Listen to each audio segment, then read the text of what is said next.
တိုက်ဆောင်ငှက်ကလေးများထံသို့မလိုက်ရဲရင်တော့အတိုက်ထဲမှာပဲနေခဲ့ပေါ့လက်နဲ့တကားကားနဲ့ရစ်ဆက်နေတဲ့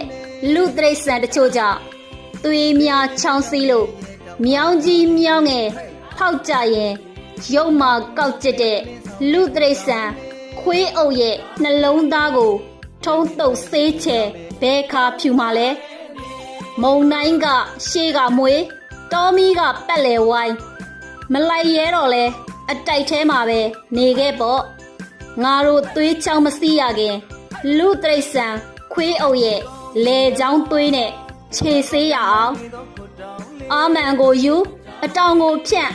ဒေါင်းတို့မန်ချီအောင်လန်လွတ်မှုငါတို့တော့တိုက်ပွဲဝင်နေကြပြီ